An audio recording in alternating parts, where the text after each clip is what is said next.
या नबी अल अरबी नूरेर डोबी आबे हयात या नबी अल अरबी नूरेर डोबी आबे हयात या नबी अल अरबी नूरेर डोबी आबे हयात तुमी रूहानी कुरान आमार परान या मुहम्मद तुमी रूहानी कुरान आमार परान या मुहम्मद या नबी अल अरबी नूरेर डोबी आबे हयात या नबी अल अरबी नूरेर डोबी आबे हयात तुमी रूहानी कुरान आमार परान या मुहम्मद तुमी रूहानी कुरान आमार परान या मुहम्मद या नबी अल अरबी नूरेर डोबी आबे हयात या नबी अल अरबी नूरेर डोबी आबे हयात तुमी ना एले धरा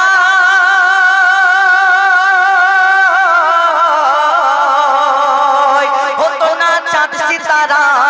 होतो ना चाँद सितारा चिर जबनता भरा থাকতো না কোরআন পাড়ায় থাকতো না কোরআন পাড়ায় তোমার ইশকেতে ফকির এ মুসাফির তুমি ইবাদত তোমার ইশকেতে ফকির এ মুসাফির তুমি ইবাদত ইয়া নবী আল আরবি নূরের ডোবি আবে হায়াত ইয়া নবী আল আরবি নূরের ডোবি আবে হায়াত তুমি রূহানি কোরআন আমার পরান ইয়া মুহাম্মদ তুমি রূহানি কোরআন আমার পরান ইয়া মুহাম্মদ ইয়া নবী আল আরবি নূরের ডোবি আবে হায়াত ইয়া নবী আল আরবি নূরের ডোবি আবে হায়াত শেষ কবির মনে কি ফারিয়া কবি যিনি এই গজল লিখেছেন কবি ছন্দের মাধ্যমে আরো কি লিখছে দেখো দেখো না খোদার কিরে আমার কলিজা চিরে আমার কলিজা চিরে নবী নাম অন্তরে আছে যে বাসা করে আছে যে বাসা করে এ মেঘান বলে তোমায় পেলে চাই না জান্নাত এ মেঘান বলে তোমায় পেলে চাই না জান্নাত ইয়া নবী আল আরবি নূরের ডোবি আবে হায়াত ইয়া নবী আল আরবি নূরের ডোবি আবে হায়াত ইয়া নবী আল আরবি নূরের ডোবি আবে হায়াত তুমি রূহানি কোরআন আমার পরান ইয়া মুহাম্মদ তুমি রূহানি কোরআন আমার পরান ইয়া মুহাম্মদ ইয়া নবী আল আরবি নূরের ডোবি আবে হায়াত ইয়া নবী আল আরবি নূরের ডোবি আবে হায়াত ইয়া নবী আল আরবি নূরের ডোবি আবে হায়াত পবিত্র নাত রাসূল সাল্লাল্লাহু আলাইহি ওয়াসাল্লাম আপনাদের সম্মুখে পরিবেশন করে শোনালাম কি করে কমিয়ে দাও আপনাদের সঙ্গে পরিবেশন করে শোনালাম এই বছরের একদম নতুন গজল পবিত্র নাত রাসূল তো আমার মা বোনেদের জন্য একটি গজল তুলে ধরবো একদম নতুন গজল মা ফাতেমার জীবনী মা ফাতেমার ঘটনা আপনাদের সম্মুখে আপনাদের ফায়দার জন্য তুলে ধরবো খুশির বারাত মহানী রাত সবে বারাত ইনশাআল্লাহ গিয়ে শোনাবো তারপরে আমার মা বোনেদের জন্য একটি মা ফাতেমার ঘটনা মা ফাতেমার জীবনী শোনাবো আপনাদের সম্মুখে একদিন মা ফাতেমার জীবনে অনেক ঘটনা আছে এই ঘটনা আপনারা শুনেননি অনেকে শুনেছেন অনেকে শুনেননি যেই স্বামীর খিদমত করা আমরা নামাজ পড়ি রোজা করি কলমা পড়ি পাঁচটা জিনিস আমাদের প্রতি ফরজ করেছেন আল্লাহ পাক রব্বুল আলামিন আমরা জানি আমাদের প্রতি কি ফরজ কিন্তু আমরা নামাজ পড়ে রোজা করে বিশেষ করে মহিলাদের জন্য আমার নবী যখন মিরাজে গেলেন আসার পরে বললেন যে বেশিরভাগ মহিলারা জাহান্নামের আগুনে সেই জ্বলার কথা আমরা শুনেছি কিন্তু এই মহিলা কবি সতর্ক করার জন্য একটি ঘটনা তুলে ধরেছেন আমার মা ফাতেমা যাকে জান্নাতের রানী বলা হয় কিন্তু একদিন আমার নবী দয়ার নবী মায়ের নবী তার বেটিকে এত ভালোবাসতেন 3 দিন মা ফাতেমার বাড়ি যায় কেন মা ফাতেমার উপরে একটু কষ্ট পেয়েছিল রাগ করেছিল কিন্তু কেন কষ্ট পেয়েছিল মা ফাতেমার উপরে, কেন রাগ করেছিল আমার নবী, কিন্তু মা ফাতেমা ছুটে গেল যখন আমার দয়ার নবীর কাছে, তিনি পিছন ফিরে আছে, ওই মা ফাতেমার মুখ দেখেন। কেন? আমার নবী এত ভালোবাসতেন, এত ভালোবাসতেন, জানার মুখ না দেখে থাকতে পারতেন না। মা ফাতেমা সেই আমার দয়ার নবী পিছন ফিরে আছে। কি ঘটনা ঘটেছিল কবি ছন্দের মাধ্যমে লিখছেন। একদিন মা ফাতেমা হযরত আলী তার স্বামীকে শুধু বলেছিল আমার একটা নতুন পোশাক লাগবে, নতুন জামা। আর এখন বর্তমান ডিজিটাল যুগ, যদি স্বামীর কাছে কিছু চেয়ে যদি না পায় বাপের বাড়ি ফোন করে, আমাকে ওই মাথায় কলসি ঢুকিয়ে পুকুরে ডুবিয়ে মেরে ফেলে দিতে পারতে, এরকম শ্বশুর বাড়ি আমাকে দিয়ে দিয়েছে। স্বামীর বদনাম করে বাপের বাড়ি ফোন করে। এই ডিজিটাল যুগ। আগে কালে নারীরা কিরকম ছিল, আমাদের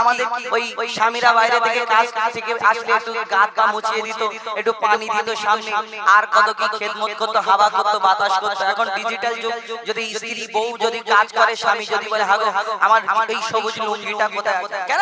তোমার চোখ নেই, একটু ওইখানে আছে দেখে, তোমার এই পা নেই, একটু চলে যেতে পারো না? তুমি যখন যাবে ভিতরে গড় গড় গড় গড় করে আওয়াজ হবে, তখন মনে করবে আল্লাহ একবার সুযোগ দাও, স্বামীর পা ধরে সারাদিন পড়ে থাকো, ক্ষমা করে দাও, আল্লাহ তোমাকে দুনিয়ায় পাঠাবে। সহজ কবি ছন্দের মাধ্যমে এই মা ফাতেমার জীবনী, এই আমাদের এর থেকে কিছু শিক্ষা নিতে হবে, মন দিয়ে শুনতে হবে, বিশেষ করে মা বোনেদের উদ্দেশ্য করে বলছি, অতি মূল্যবান কথা লিখছে। দেখুন,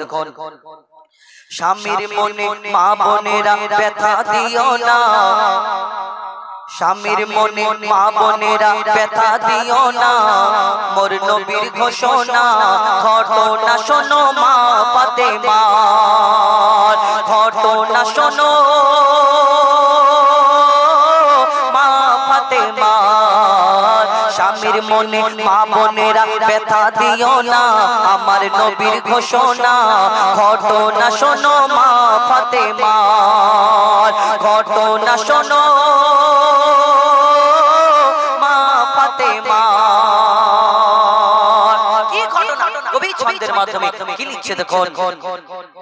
যুদ্ধে যাবার তরে আলী হাতে নিল তলোয়ার, যুদ্ধে যাবার তরে আলী যুদ্ধ করতে যাবে আলী হাতে নিল তলোয়ার। মা ফাতেমা স্বামীর কাছে করলো একটি আবদার, মা ফাতেমা স্বামীর কাছে করলো এমন আবদার, যুদ্ধ থেকে ফেরার পথে আসবে যখন ঘরে, একটি নতুন কাপড় কিনে আনবে আমার তরে, একটি নতুন কাপড় কিনে আনবে আমার তরে। কথা শুনে হযরত আলী বড়ই দুঃখ পায়, যদি আমি শহীদ হয়ে যাই কে আনবে বলো কাপড় তোমার, কে আনবে বলো কাপড় তোমার। স্বামীর মনে মা বোনেরা ব্যথা দিও না, আমার নবীর ঘোষণা ঘটনা শোনো মা ফাতেমার। হযরত আলী যখন এই কথা শুনে তার মনটা বড় খারাপ হয়ে যায়। কেন? তিনি চিন্তা করলেন, হ্যাঁ নবীর বেটি নবী নন্দিনী ফাতেমাকে যখন থেকে আমি বিয়ে করেছি তাকে সেই রকম আমি কিছু দিতে পারিনি, কিন্তু এই সময় ফাতেমা আমার কাছে একটা আবদার করলো, একটা জামা লাগবে, কিন্তু আমার কাছে তেমন কিছু নেই, আর আমি তো এই মুহূর্তে যুদ্ধে চলে যাব, আর যুদ্ধে থেকে যদি না আমি ফিরতে পারি, যদি আমি শহীদ হয়ে যাই, তাহলে আমাকে ফাতেমার ওই জামাটা হয়তো দেওয়া হবে না। তাই হযরত আলীর মনটা খারাপ, তিনি যুদ্ধে যখন চলে যায়, তারপর কি ঘটনা ঘটে কবি ছন্দের মাধ্যমে অতি মূল্যবান কথা লিখছে দেখুন। দুঃখ ভরা হৃদয় নিয়ে আলী গেল রণে, দুঃখ ভরা হৃদয় নিয়ে আলী গেল রণে, নানার কাছে ছুটে গেল হাসান হোসেনে, নানার কাছে ছুটে গেল হাসান হোসেনে। আপুর কাছে নতুন কাপড় চেয়েছে আম্মি জান, তাই আপুর মনটা খুবই খারাপ ছিল যে সে পেরেশান, আপুর মনটা খুবই খারাপ ছিল যে সে পেরেশান। এই কথা শুনে দয়ার নবীর কান্না থামে না, কি ভুল করলো ফাতেমা, কি করলে বলো বেটি আমার, কি করলে বলো বেটি আমার। স্বামীর মনে মা বোনেরা ব্যথা দিও না, আমার নবীর ঘোষণা ঘটনা শোনো মা ফাতেমা। ইমাম হাসান ইমাম হুসাইন ছোট্ট দুই নওয়াসা দুই নাতি আমার নবীর দরবারে পৌঁছে যায়, গিয়ে যখন এই কথা বলে হ্যাঁ আমার আম্মাই এই রকম বলেছে আমার আব্বা মনটা খারাপ করে যুদ্ধে চলে গিয়েছে আমার নবী ঝরঝর করে কাঁদে হ্যাঁ আমার বেটি ফাতেমা এরকম ভুল করবে আমি তো জানি না কিন্তু তারপরে দুদিন হয়ে গেল তিন দিন হয়ে গেল মা ফাতেমা আমার নবী মা ফাতেমার ঘরে আমার নবী যায় না কেন মা ফাতেমার মুখ না দেখে আমার নবী থাকতে পারতেন না প্রত্যেকদিন আমার নবী সেই মা ফাতেমার বাড়িতে যেতেন একদিন হয়ে গেল দুদিন হয়ে গেল তিন দিন হয়ে গেল যখন যায় না মা ফাতেমা অস্থির পেরেশান চিন্তায় কি হলো আমার আব্বা কেন আসে না তিনি ছুটতে ছুটতে নবীর দরবারে যখন হাজির হয় আমার নবী পেছন ফিরে আছে মা ফাতেমার মুখ দেখে না কি ঘটনা হয় কবি ছন্দের মাধ্যমে আরো কি লিখছে দেখুন যার মুখ দেখে না ঘুমাতো না দয়ার নবীজি আমার যার মুখ দেখে না ঘুমাতো না দয়ার নবীজি আমার রাতের পরে রাত কেটে যায় মুখ দেখে না ফাতেমা রাতের পরে রাত কেটে যায় মুখ দেখে না ফাতেমা রাতের পরে রাত কেটে যায় মুখ দেখে না ফাতেমা মা ফাতেমা ছুটে গেল আব্বা জানের কাছে তবু বেটির মুখ দেখে না পেছন ফিরে আছে তবু বেটির মুখ দেখে না পেছন ফিরে আছে বলছে নবী ও গো বেটি বাড়ি ফিরে যাও আগে স্বামীর কাছে ক্ষমা চাও তবে করবে ক্ষমা আল্লাহ আমার তবে করবে ক্ষমা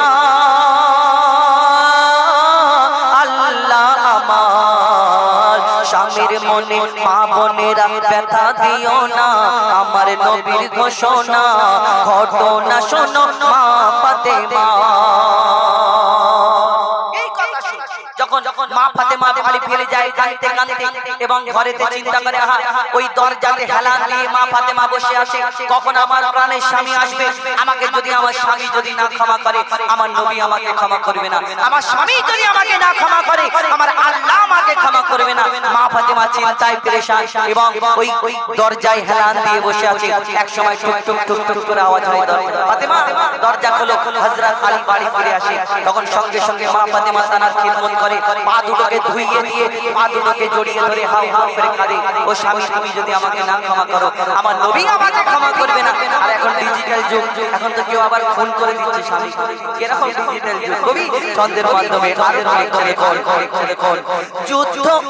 যুদ্ধ হতে হযরত আলী এলো যখন ঘরে যুদ্ধ হতে হযরত আলী এলো যখন ঘরে চাইছে ক্ষমা মা ফাতেমা পা দুটোকে ধরে চাইছে ক্ষমা মা ফাতেমা পা দুটোকে ধরে ক্ষমা করে দাও মোরে আর করব না এমন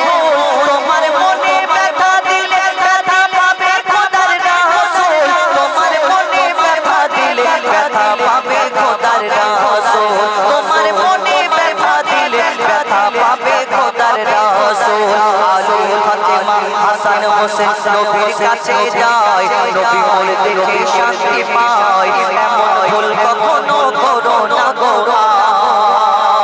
এমন ভুল করো না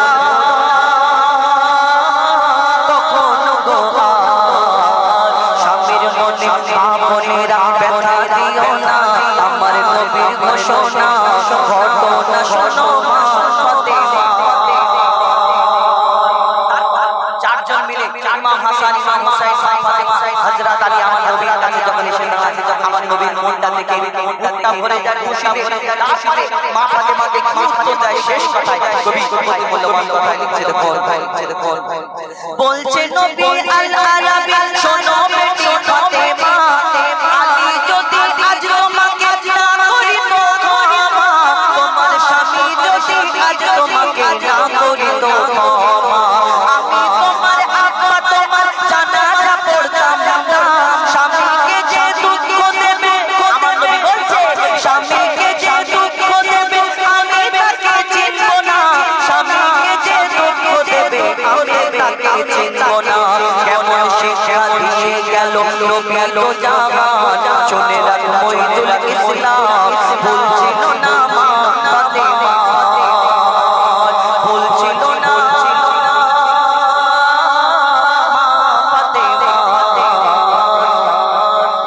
স্বামীর মনে মা বোনেরা ব্যথা দিও না আমার নবীর ঘোষণা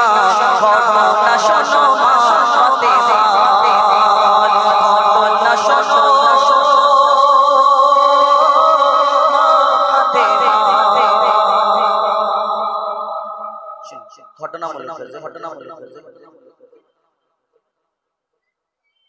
हेलो तो হুজাইফা ভাইজান একটা অসাধারণ পরিবেশ করলেন তানাকে একটা তাবিজ সবাই জাহেলিয়াতের যুগের ঘটনা শোনো শোনো সবাই জাহেলিয়াতের যুগের ঘটনা মানুষের শান্তি ছিল না চলতো জগতে জুলুম অবিচার চলতো জগতে জুলুম অবিচার আমার দায় রাসূল আমার দায় রাসূল 1400 বছর আগে এই দুনিয়াতে আসার আগে জাহেলিয়াতের যুগ ছিল আরবের বুকে সেই জামানায় কি হতো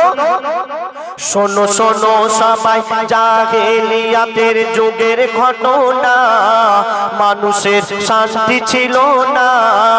চলতো জগতে জুলুম অবিচার চলতো জগতে জুলুম অবিচার কি জুলুম চলতো সেই জামানায় বলছে দেখো কোন পুরুষ মানুষ মারা গেলে সবাই জমা হতো কোন পুরুষ মানুষ মারা গেলে সবাই জমা হতো জানতো বিধবাকে স্বামীর চিতায় জানতো বিধবাকে ফেলে দিত স্বামীর চিতায় জানতো বিধবাকে ফেলে দিত জন্মালে গো কারো ছেলে ও গো জন্মালে গো কারো ছেলে মদ খেয়ে নাচিত আর মেয়ে হলে গর্ত খুলে তারে পুঁতে দিত মেয়ে হলে গর্ত খুলে তারে পুঁতে দিত দিন ইসলাম প্রচার হলো নবীজি করলো ঘোষণা দিন ইসলাম প্রচার হলো নবীজি করলো ঘোষণা এ জুলুম চলতে দেব না মর্যাদা খোদা দিয়েছে সবার মর্যাদা খোদা দিয়েছে সবার তারপরে শুনুন একদিন আমার দয়ার রাসূল তিনি সাহাবাদের নিয়ে বক্তব্য রাখছেন মিলাদ করছেন কি মিলাদ কি বক্তব্য রাখছেন আমার দয়ার রাসূল বলছেন কোন ব্যক্তি তার যদি মেয়ে সন্তান জন্ম নেয়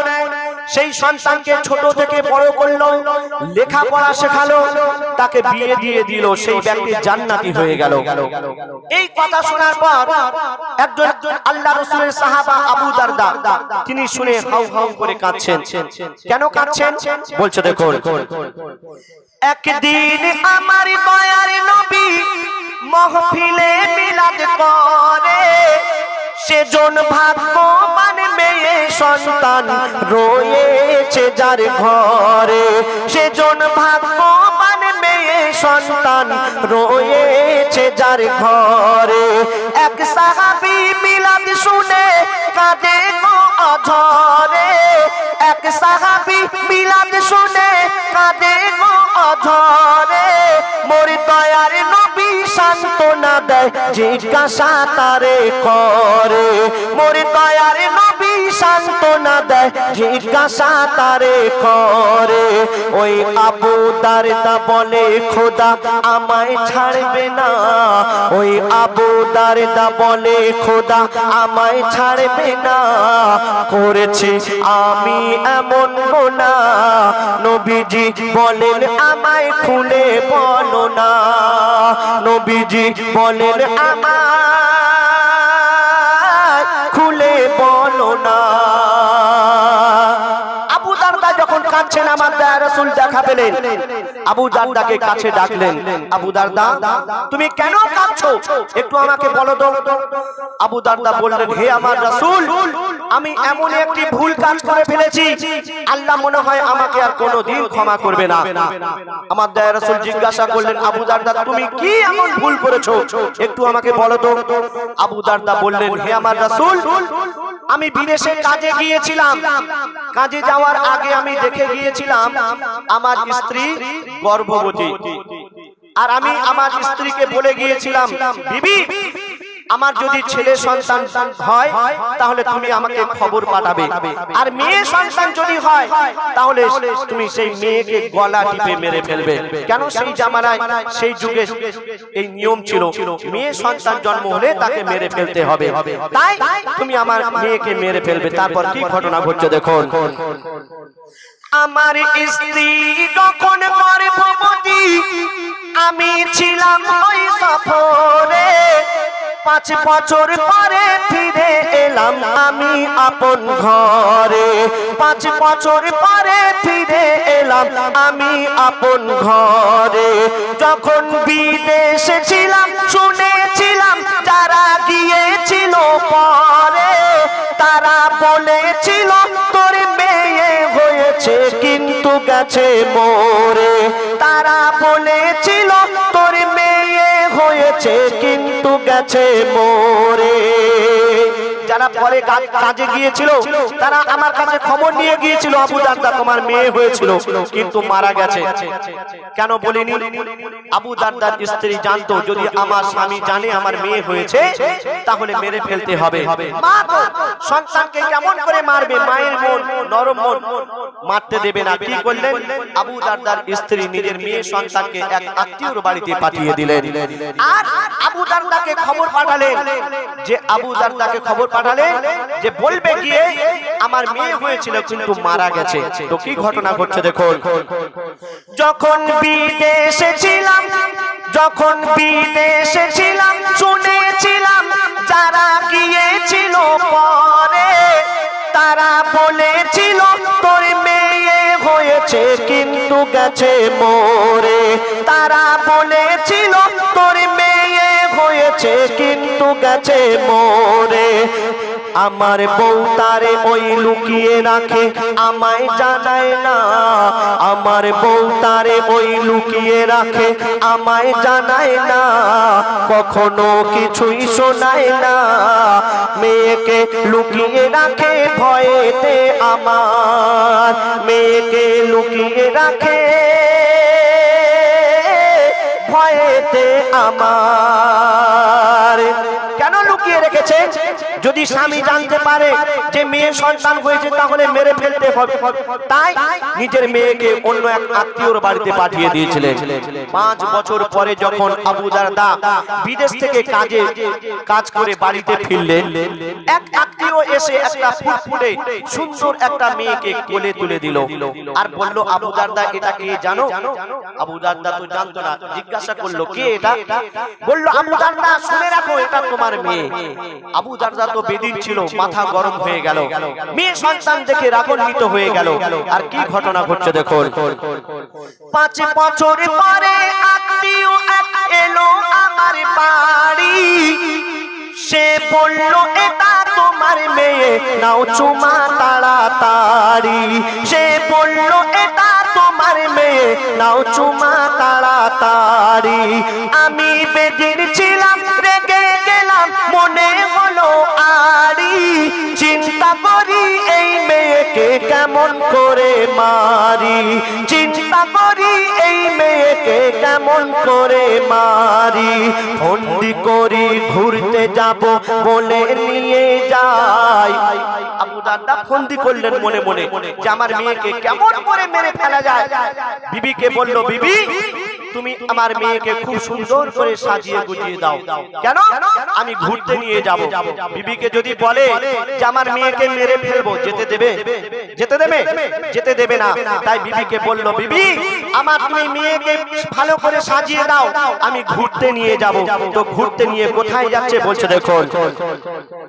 ফন্দি করি ঘুরতে যাব বলে নিয়ে যাই, গিয়ে এক নিরালায় দাঁড়ায়, ওই মেয়ে বলে হাঁটবো কত আর, ওই মেয়ে বলে হাঁটবো কত আর। আরবে বালির পাহাড়, বাড়ির রাস্তা মরুভূমি, মরুভূমির উপর দিয়ে হেঁটে হেঁটে যাচ্ছে বাচ্চা মেয়ে, গরমের সময় পা পুড়ে যাচ্ছে। আব্বা গো, আমি আর কত দূর যাব, আমার পা তো পুড়ে যাচ্ছে। আবু দারদা বলছে, মা আর বেশি দূর নয়, আর কিছুক্ষণ চলো, আমরা পৌঁছে যাব। কিছু দূর যাওয়ার পর আবু দারদা বলল, মেয়ে তুমি এখানে দাঁড়াও।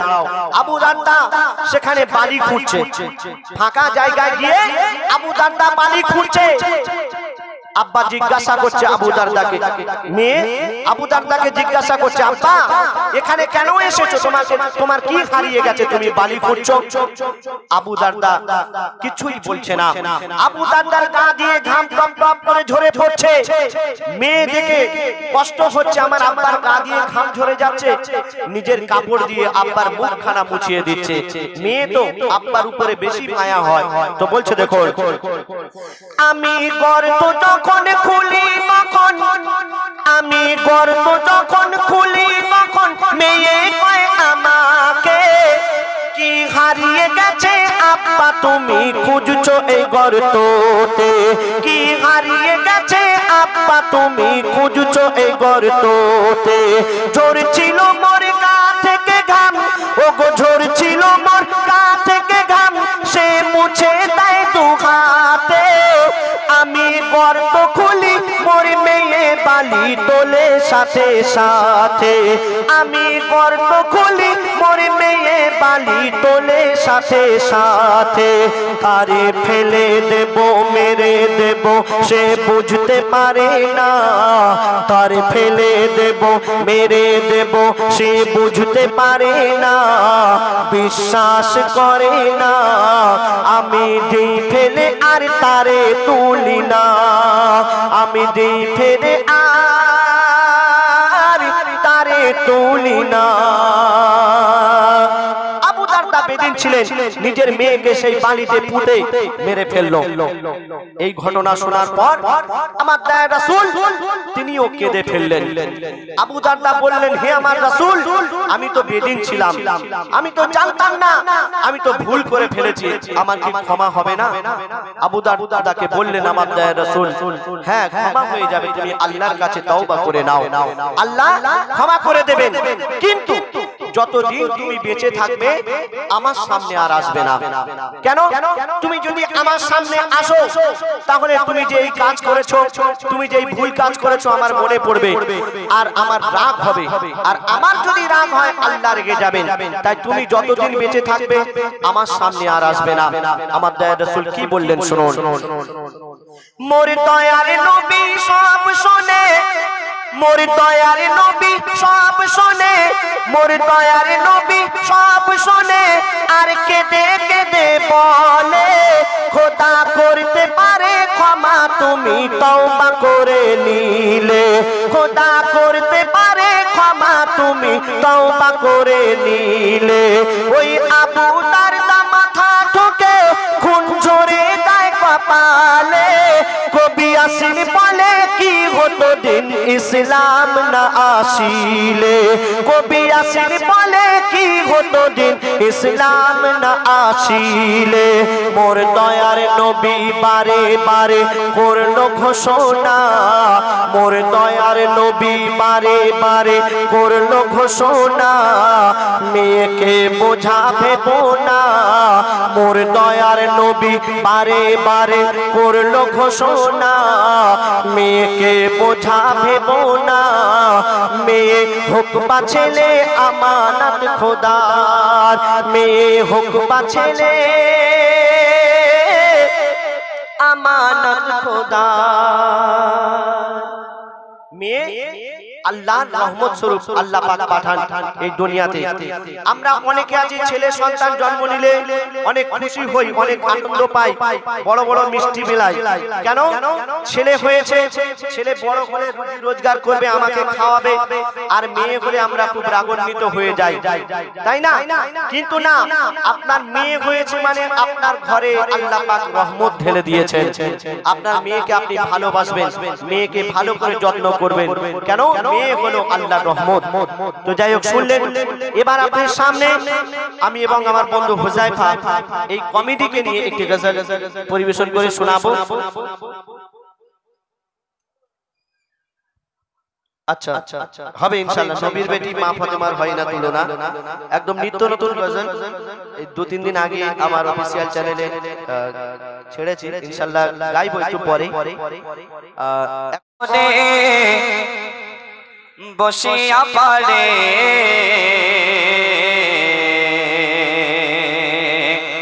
কাঁদে আমি আমার নবীর দেখার তরে রে, আরব সাগরে বসিয়া পারে,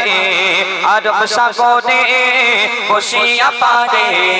কাঁদে আমি আমার নবীর দেখার তরে রে, কাঁদে আমি আমার নবীর দেখার তরে রে। আমি কেমনে যাব রে তোমায় কেমনে পাবো রে, আমি কেমনে যাব রে তোমায় কেমনে পাবো রে,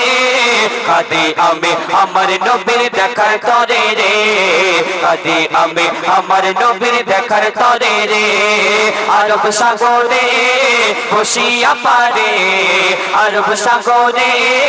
বসিয়া পারে কাঁদে আমি আমার নবীর দেখার তরে রে, কাঁদে আমি আমার নবীর দেখার তরে রে। আরব সাগর শুকিয়ে যারে, আরব সাগর শুকিয়ে যারে মদিনাতে যায়, এইভাবে মই কতদিন থাকবো অপেক্ষায়। আরব সাগর শুকিয়ে যারে মদিনাতে যায়, এইভাবে মই কতদিন আর থাকবো অপেক্ষায়। সাগর পাড়ে বসে আমার, সাগর পাড়ে বসে আমার সময় কাটে রে, কাঁদে আমি আমার নবীর দেখার তরে রে, কাঁদে আমি আমার নবীর দেখার তরে রে। আমি কেমনে যাব রে তোমায় কেমনে পাবো রে, আমি কেমনে যাব রে তোমায় কেমনে পাবো রে, কাঁদে আমি আমার নবীর দেখার তরে রে, কাঁদে আমি আমার নবীর দেখার তরে রে। অতি মূল্যবান কথাই কবির ইচ্ছার স্রোত। কত কাফের দেখেছিল, কত কাফের দেখেছিল আমার নবীজিকে, আমি অথম তাকিয়ে রই ওই মদিনার দিকে। কত কাফের দেখেছিল, কত কাফের দেখেছিল আমার নবীজিকে, আমি অদম তাকিয়ে রই ওই মদিনার দিকে। সদাই ভাবি আল্লাহ রাজি, সদাই ভাবি আল্লাহ রাজি কবে হবে রে, কাঁদে আমি আমার নবীর দেখার তরে রে, কাঁদে আমি আমার নবীর দেখার তরে রে। আমি কেমনে যাব রে তোমায় কেমনে পাবো রে, আমি কেমনে যাব রে তোমায় কেমনে পাবো রে, কাঁদে আমি আমার নবীর দেখার তরে রে, কাঁদে আমি আমার নবীর দেখার তরে রে। তারপর অধিসংখ্য কথায় কবি আরো কি মিশাল দিচ্ছে দেখো। ওই মদিনার দৃশ্যগুলি, ওই মদিনার দৃশ্যগুলি আঁকি মনের মাঝে, কল্পনাকে করতে সফল কাঁদে সকাল সাজে। ওই মদিনার দৃশ্যগুলি আঁকি মনের মাঝে, কল্পনাকে করতে সফল কাঁদি সকাল সাজে। জানি না মোর আশা কবে, জানি না মোর আশা কবে পূরণ হবে রে, কাঁদে আমি আমার নবীর দেখার তরে রে, কাঁদে আমি আমার নবীর দেখার তরে রে। আরব সাগরে বসিয়া পারে, আরব সাগরে বসিয়া পারে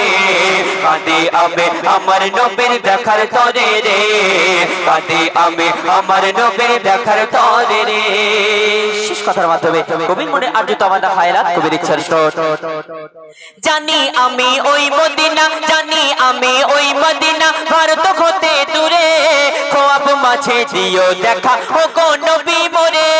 জানি আমি ওই মদিনা, জানি আমি ওই মদিনা, ভারত হতে দূরে খোয়াব মাঝে দিও দেখা ও গো নবী মোরে। কবি কাজার ছন্দ লেখে, কবি কাজার ছন্দ লেখে তোমার তরে রে, কাঁদে আমি আমার নবীর দেখার তরে রে, কাঁদে আমি আমার নবীর দেখার তরে রে। আমি কেমনে যাব রে তোমায় কেমনে পাবো রে, আমি কেমনে যাব রে তোমায় কেমনে পাবো রে, কাঁদি আমি আমার নবীর দেখার তরে রে কাঁদি আমি আমার নবীর দেখার তরে রে আরব সাগরে বসিয়া পারে আরব সাগরে বসিয়া পারে কাঁদি আমি আমার নবীর দেখার তরে রে কাঁদি আমি আমার নবীর দেখার তরে রে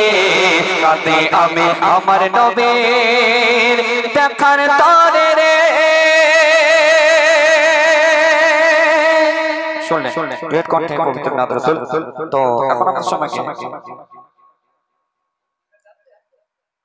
আরেকটি ডুয়েট কণ্ঠে একটি শিক্ষণীয় কালাম আপনার সময় পরিবেশন করব বা হিসেবে মজা সরসন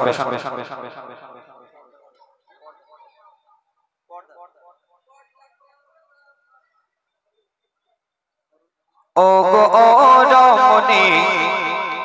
চলো কেন এমনে কবি অত সুন্দর কথা কি মিশাল দিচ্ছে দেখুন পর্দা সম্পর্কে ও গো ও রমণী চলো কেন এমনে ও গো রমণী চলো কেন এমনে ও গো রমণী চলো কেন এমনে ও গো রমণী চলো কেন এমনে পর্দা করা ফরজ পর্দা করা ফরজ পর্দা করা ফরজ বোঝো না কেন তুমি ও গো রমণী চলো কেন এমনে ও গো রমণী চলো কেন এমনে মূল্যবান কথাই কবি লিখছেন আল্লাহ পাক আমাদের উপরে 5 ওয়াক্তের নামাজকে ফরজ করেছেন রোজাকেও ফরজ করেছেন তেমনি পর্দাকেও ফরজ করেছেন অতি মূল্যবান কথাই কবি লিখছেন নামাজ ফরজ রোজা ফরজ পর্দা ফরজ তেমনি নামাজ ফরজ রোজা ফরজ পর্দা ফরজ তেমনি পর্দা ছাড়া চলা হারাম পর্দা ছাড়া চলা হারাম এই যে কোরআনের বাণী ও গো রমণী চলো কেন এমনি ও গো রমণী চলো কেন এমনি পর্দা করা ফরজ পর্দা করা ফরজ পর্দা করা ফরজ বোঝো না কেন তুমি ও গো রমণী চলো কেন এমনি ও গো রমণী চলো কেন এমনি পর্দা নারীর ভূষণ পর্দা নারীর ভূষণ পর্দা যে নারীর খনি পর্দা নারীর ভূষণ পর্দা যে নারীর খনি পর্দা করে চললে পরে পর্দা করে চললে পরে হবে না পেরেশানি ও গো রমণী চলো কেন এমনি ও গো রমণী চলো কেন এমনি অতি মূল্যবান কথাই এই পর্দা সম্পর্কে লেখক আরো কি লিখছেন মূল্যহীন খোসাবিহীন মূল্যহীন খোসাবিহীন কলা ও গো যেমনি মূল্যহীন খোসাবিহীন কলা ও গো যেমনি পর্দাবিহীন নারী তোমার পর্দাবিহীন নারী তোমার মূল্য বোঝো তেমনি ও গো রমণী চলো কেন এমনি ও গো রমণী চলো কেন এমনি পর্দা করা ফরজ পর্দা করা ফরজ পর্দা করা ফরজ বোঝো না কেন তুমি ও গো রমণী চলো কেন এমনি ও গো রমণী চলো কেন এমনি শেষ কথা মাতানা কবি আরো চালছে দেখো মজিবুল আজ বলে মজিবুল আজ বলে শোনো গো বোন তুমি মজিবুল আজ বলে শোনো গো বোন তুমি পর্দা কেমন করেছিল পর্দা কেমন করেছিল দেখো নবী নন্দিনী ও গো রমণী চলো কেন এমনি ও গো রমণী চলো কেন এমনি পর্দা করা ফরজ পর্দা করা ফরজ পর্দা করা ফরজ বোঝো না কেন তুমি ও গো রমণী চলো কেন এমনি ও গো রমণী চলো কেন এমনি পর্দা করা ফরজ পর্দা করা ফরজ পর্দা করা ফরজ বোঝো না কেন তুমি ও গো রমণী চলো কেন এমনি ও গো রমণী কেন এমনি ও রমণী চলো কেন এমনি মাশাআল্লাহ খুব সুন্দর বাস্তব জগতে আল্লাহ আল্লাহ আল্লাহ আল্লাহ আল্লাহ আল্লাহ আল্লাহ আল্লাহ আল্লাহ আল্লাহু আল্লাহ আল্লাহ আল্লাহু আল্লাহ আল্লাহ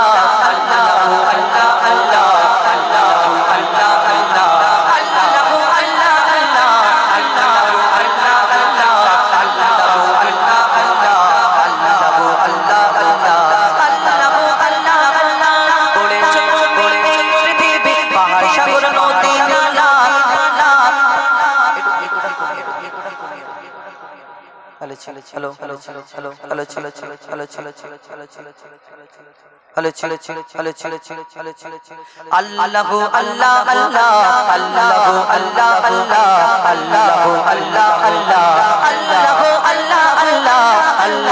আল্লাহ আল্লাহ আল্লাহু আল্লাহ আল্লাহ আল্লাহু আল্লাহ আল্লাহ আল্লাহু আল্লাহ আল্লাহ করেছো তুমি এই পৃথিবী পাহাড় সাগর নদী নালা করেছো তুমি এই পৃথিবী পাহাড় সাগর নদী নালা তোমার নিয়ামত অশেষ নিদারুণ তুমি আদি অনাদি আল্লাহ আল্লাহু আল্লাহ আল্লাহ আল্লাহু আল্লাহ আল্লাহ আল্লাহু আল্লাহ আল্লাহ আল্লাহু আল্লাহ আল্লাহ আল্লাহু আল্লাহ আল্লাহ আল্লাহু আল্লাহ আল্লাহ আল্লাহু আল্লাহ আল্লাহ আল্লাহু আল্লাহ আল্লাহ বিশাল সাগরে তুমি তিমির যোগাও আহার পায়ের আওয়াজ শুনে দাও ছোট পিপিলি বিশাল সাগরে তুমি তিমির যোগাও আহার পায়ের আওয়াজ শুনে দাও ছোট পিপিলি জমিন के बना ले बिछाना शोरुख आसमान के बना ले चाँद जमीन के बना ले बिछाना शोरुख आसमान के बना ले चाँद चलार तरे तुम दिले दिवस घुमेर तरे दिल रात प्रभात बेलाय करे रवि के उदय जगत करेছো उजाला प्रभात बेलाय करे रवि के उदय जगत करेছো उजाला তোমার নিয়ামত অশেষ নিদারুণ তুমি আদি অনিদি আল্লাহ আল্লাহু আল্লাহ আল্লাহ আল্লাহু আল্লাহ আল্লাহ আল্লাহু আল্লাহ আল্লাহ আল্লাহু আল্লাহ আল্লাহ আল্লাহু আল্লাহ আল্লাহ আল্লাহু আল্লাহ আল্লাহ আল্লাহু আল্লাহ আল্লাহ আল্লাহু আল্লাহ আল্লাহ ইব্রাহিম নবীকে তুমি ফেললে অগ্নিকূপে ফুলের বাগান বানালে আবার সেই লেলিহানকে ইব্রাহিম নবীকে তুমি ফেললে অগ্নিকূপে ফুলের বাগান বানালে আবার সেই লেলিহানকে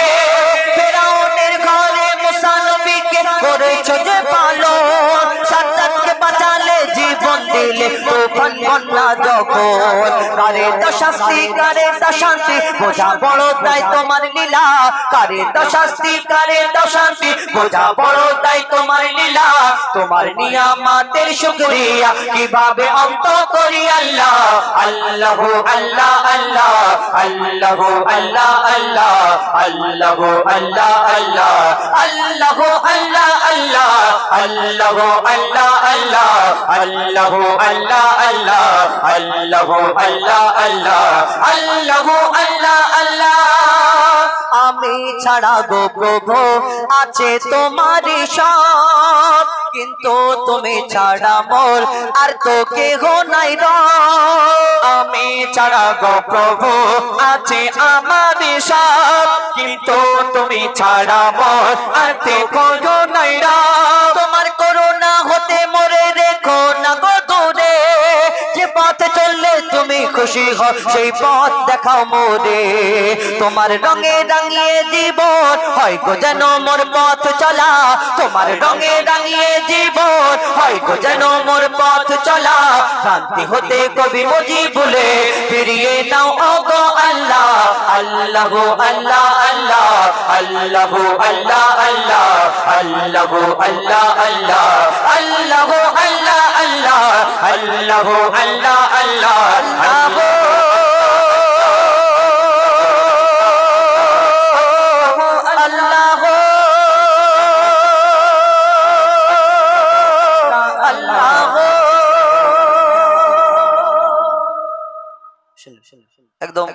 নতুন গজল আপনাদের সম্মুখে পরিবেশন করে শোনাবো। এবার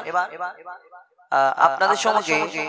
সেই ফরমাইশ মোতাবেক যে গজল হাবিল কাবিল প্রশ্ন করে হাওয়া আদমকে তোমরা মোদের বাপ মা তোমাদের মা বাপ, ইনশাআল্লাহ ছোট্ট করে গিয়ে শোনায়। তারপরে